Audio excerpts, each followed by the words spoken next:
பழைய பள்ளி கட்டடங்களை இடிக்க தமிழக அரசு உத்தரவு. முதன்மை கல்வி அலுவலர்களுக்கு பள்ளிக்கல்வித்துறை செயலாளர் அறிவுறுத்தல். நாமக்கல்லில் சிக்கிய வடமாநில ATM கொள்ளை கும்பல். கேரளா, ஹரியானா, ஆந்திர போலீசாருடன் இணைந்து விசாரணை நடத்தப்படும் என தமிழக போலீசார் தகவல். 5G, 6G தொழில்நுட்பத்தை இந்தியா ஏற்றுமதி செய்யும். மத்திய அமைச்சர் ஜோதிராதித்யா சிந்தியா தகவல். பாஜகவின் தேசிய பொதுச் செயலர் பதவிக்கு தமிழகத்தை சேர்ந்த தமிழிசை வானதி போட்டி என தகவல். இருவரில் ஒருவருக்கு பதவி கிடைக்க வாய்ப்புள்ளதாக தலைமை அறிவிப்பு.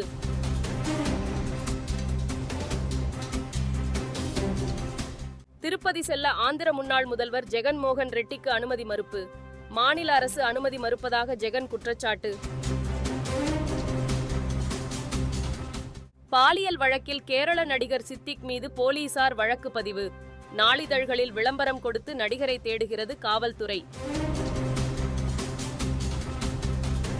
விசா நடைமுறையில் முறைகேடு நடந்ததாக புகார் எதிரொலி. இந்தியாவில் விசா வழங்கும் நிறுவனங்களை தணிக்கை செய்ய இலங்கை அரசு உத்தரவு. திருப்பூரில் சட்டவிரோதமாக வங்கதேசத்தினர் கைது செய்யப்பட்டதன் எதிரொலி.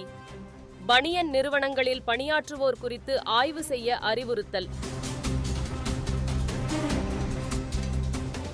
வாடகை தாய் வாயிலாக குழந்தை பெற்றாலும் மகப்பேறு விடுப்பு. ஒடிசா அரசு அதிகாரப்பூர்வ அறிவிப்பு.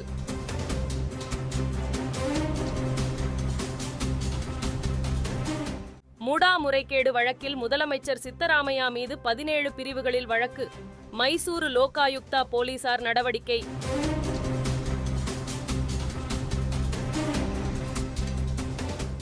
தமிழகத்தின் அனைத்து ஊராட்சிகளிலும் அக்டோபர் 2 கிராம சபை கூட்டம் நடத்த உத்தரவு.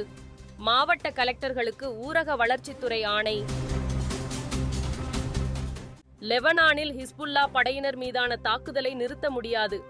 போர் நிறுத்தம் என்ற பேச்சுக்கே இடமில்லை என இஸ்ரேல் பிரதமர் நெதன்யாகு திட்டவட்டம். சென்னை மாநகராட்சி பகுதியில் சொத்து வரியை 6 விழுக்காடு உயர்த்தி தீர்மானம்.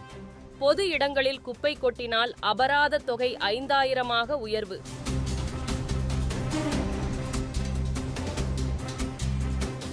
பள்ளியில் மாற்றுத்திறனாளிகளை அவமதிக்கும் வகையில் பேசிய சொற்பொழிவாளர் மகாவிஷ்ணு. நீதிமன்றத்தில் மன்னிப்பு கோரி ஜாமீன் மனு தாக்கல்.